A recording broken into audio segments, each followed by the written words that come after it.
Assalamualaikum warahmatullahi wabarakatuh. Bismillah, alhamdulillah, wassalatu wassalamu ala rasulillah Sayyidina wa maulana Muhammadin ibni Abdillah wa ala alihi wa sahbihi wa mawalah, amma ba'd. Saudara-saudaraku sekalian, rahimani wa iyyakumullah. Pada kesempatan ini saya akan mengomentari beberapa komentar di video saya yang membahas tentang Mr. TM. Tapi sengaja saya menggunakan background ini update realcon Pilpres 2024 karena menurut saya ada hubungannya. Kemudian saya sampaikan permohonan maaf karena mungkin saya belum bisa melanjutkan kajian kimia as-sa'adah, bukan karena apa-apa, karena kayaknya momentumnya belum pas untuk dilanjutkan, karena itu pembahasannya harus serius dan nyimaknya pun harus serius. Khawatirnya gagal paham, sedangkan hari-hari ini lagi rame-rame pilpres, biar kita panjang sementara kita jangan sepaneng-sepaneng bahas makrifat hakikat dulu lah. Itu kita lagi rame-rame bahas pilpres, ikut-ikutan pilpres saja itu, tapi bukan untuk menyalahkan atau menghujat dan sebagainya. Ini hanya untuk senang-senang saja.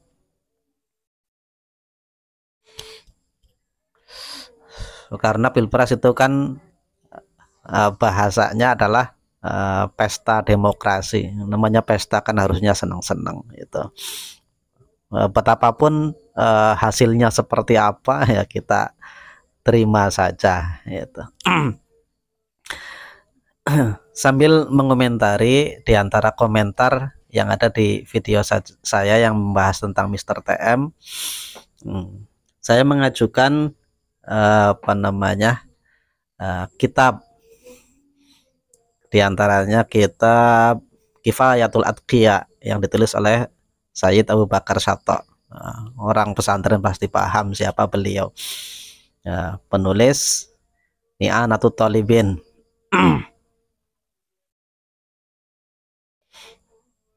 Sarahnya Fathul Mu'in. Itu Fathul Mu'in itu udah biasa di pesantren, masyhur lah. I'anatut Thalibin juga masyhur di pesantren.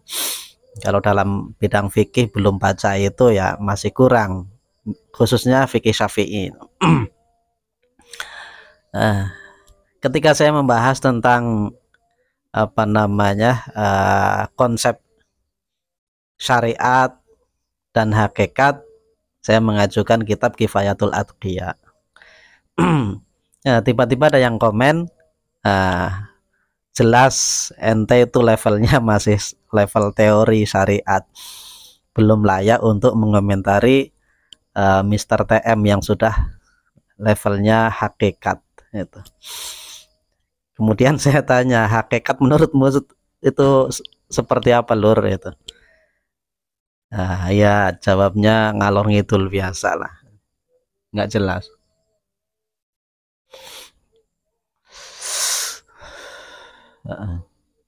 Menurutnya bahwa saya ini hanya terpaku pada kitab-kitab saja, hanya teori-teori saja. Nah itu kadangkala justru malah menutup diri untuk bisa masuk ke level hakikat. Pertanyaan saya yang ringan ini, apa ente kira Sayyid Abu Bakar Syato itu levelnya level syariat saja itu? Terus ketika saya membahas tentang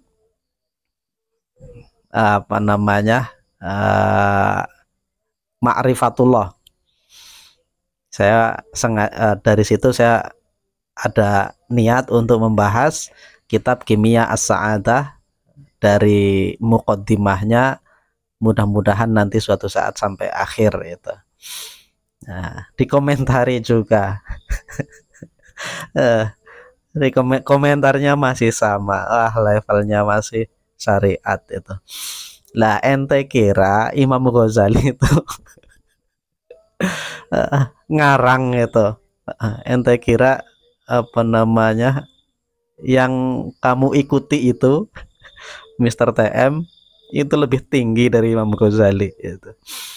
Jadi katanya sih itu, orang yang belum mencapai makom ma'rifatullah belum boleh apa namanya menjelaskan tentang ma'rifatullah.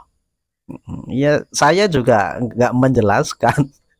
Nah, saya cuma membacakan kitab Kifayatul Atqiya. Nah, yang di mukaddimahnya itu apa namanya kebetulan Imam Ghazali itu menjelaskan tentang ma'rifatullah sebagai tujuan tertinggi seorang manusia.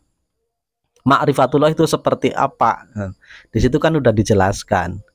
Ma'rifatullah menurut Imam Ghazali. Nah, mungkin beda, mungkin beda pengertian ma'rifatullah menurut Imam Ghazali dan pengertian ma'rifatullah menurut gurumu itu.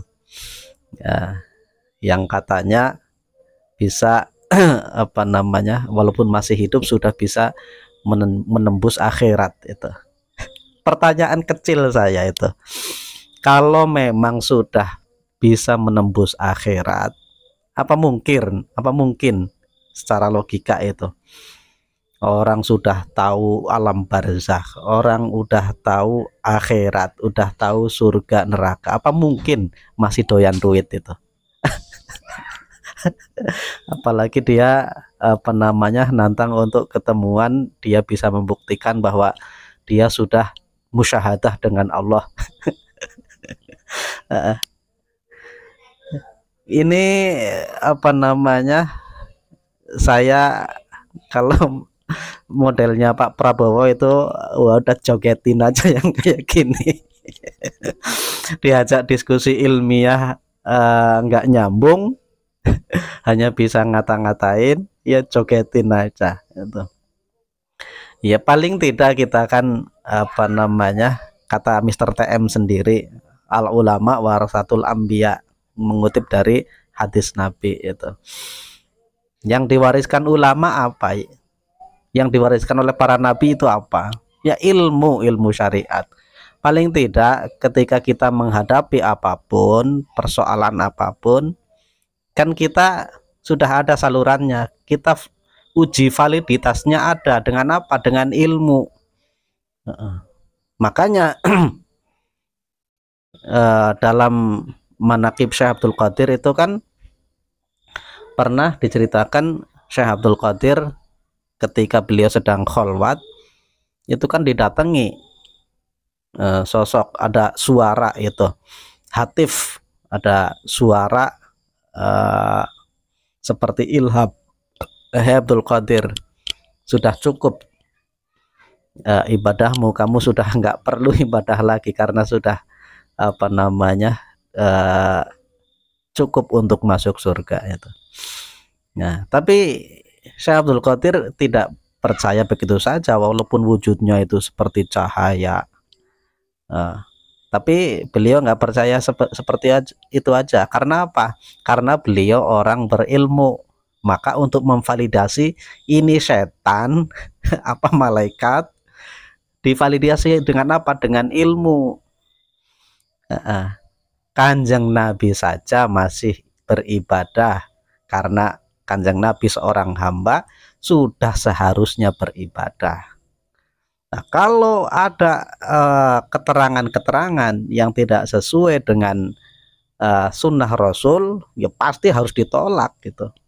Mau keterangan sehebat apapun, justru khawatir saya itu bukan apa namanya kemampuan seseorang bisa menembus akhirat itu menunjukkan bahwa dia itu orang terpilih oleh Allah. Khawatirnya dia adalah orang yang disesatkan oleh jin.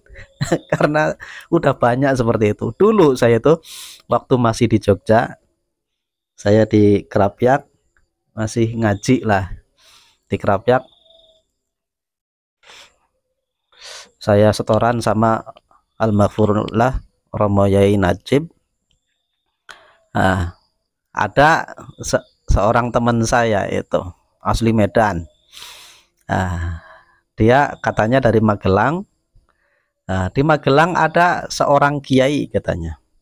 Seorang kiai, dia mengatakan bahwa dia itu bisa melihat arwah orang yang sudah meninggal itu sedang di mana. Terus dia berpendapat kalau dia belum dibukakan mukasyafahnya dengan jalan berbaiat kepadanya, maka dipastikan orang itu meninggal dalam keadaan tidak membawa iman. Dia mengatakan bahwa alladzina amanu yang ada dalam Al-Quran, innalladzina amanu dan sebagainya, maksudnya adalah orang-orang yang membawa iman. Nah, kalau di terjemahan Kemenak itu kan orang-orang yang beriman. Kalau makna pesantren alladzina utayong wong akeh amanu kang podo iman sopo alladzina, kan seperti itu umumnya kalau di pesantren. Nah, kemudian dimaknai oleh kiai itu nggowo iman. Jadi kalau orang meninggal tidak dalam keadaan nggowo iman, maka sudah dipastikan matinya tersesat. Karena menurut saya unik, saya sama teman-teman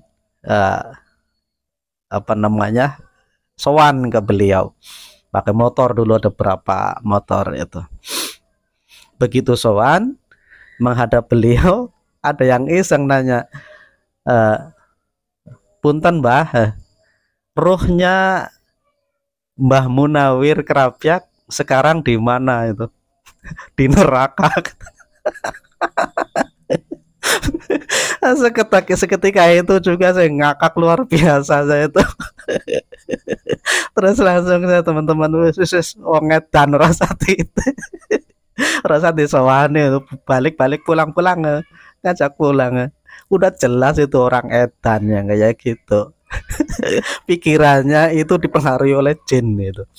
Nah, khawatirnya kalau kita ketika membahas hal agama, baik membahas akidah, membahas syariat, atau membahas hal-hal yang lain berkaitan agama, kita tidak menggunakan ilmu syariat, khawatir saya ini dia itu ngarang sendiri. Masih mending kalau cuma ngarang sendiri. Yang kedua, khawatirnya dia itu disesatkan oleh jin yang kebetulan lebih pintar dari dia.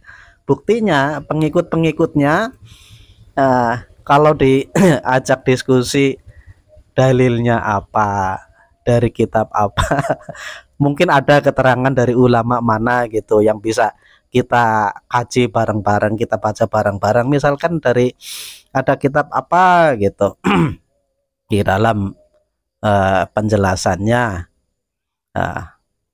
biar nanti bisa kita baca bareng-bareng, kita cross check. Mungkin dia salah paham atau saya yang belum paham. Kalau memang saya belum tahu, biar saya tahu.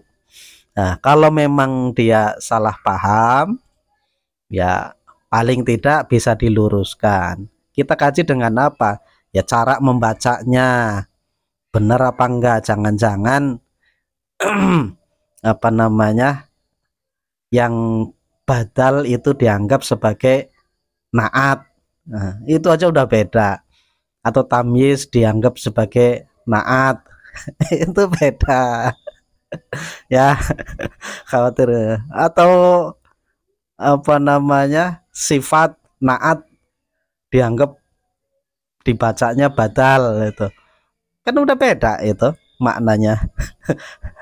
Apalagi sifat yang harusnya sifat malah jadi dia membacanya seperti maf'ul bih, ya beda. Makanya itu intinya kita ada tolok ukur validasi untuk validasi hal-hal yang berkaitan dengan agama. Yaitu apa?